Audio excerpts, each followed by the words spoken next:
When I was 24 years old, I had been drinking, and I was renting a house out from a lady in Grand Terrace, California, and I came home from the night of drinking, just wanted to go lay down, go to sleep, and her kids were throwing a party there at the house.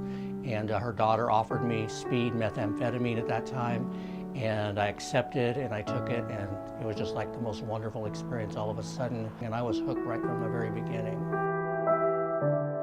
I actually worked for the county for 10 years, and all through that time, though, I was using drugs, and it got, just like a lot of people, it started out where I would just use it on the weekends, and then Monday morning would roll around and I hadn't slept all week, so I would do a little bit Monday morning before going to work, and it didn't take too much longer before I was actually carrying a little vial of speed with me in my pocket all the time, and it became something where I was getting high every day for probably, I think 13, 14 years altogether. They called me in for a meeting with their personnel, or they had two people from county personnel in my director's office, and they said, we think you're using, I had used like 2 hours before that, so I told them there's no reason for you to test me, I'll test positive. And I actually told them what I would test positive for. The county assembly told me, hey, you're going to lose your job. I'm going to offer you a 30-day program, your employer will agree to do that. And I said, well, okay, I'll try that, but I never showed up for the 30-day program. So the county terminated me. I was finally being evicted from my apartment, and all during that time I had no contact with my family because they're Christians, they're believers.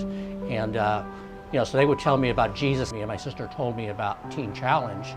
And I went through I was 38 years old at the time, so I said, I'm not a teenager, so no, they have adult residential programs.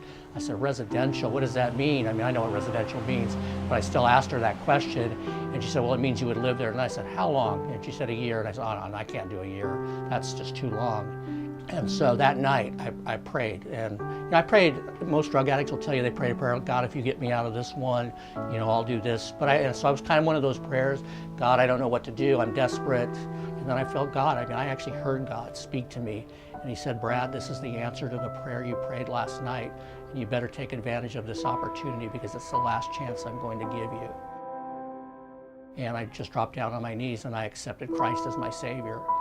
And then I got on the phone and said, Rhonda, I just accepted Jesus and I'll do Teen Challenge. And I went into the program 3 weeks after that. I knew there was no other way for me to live after that.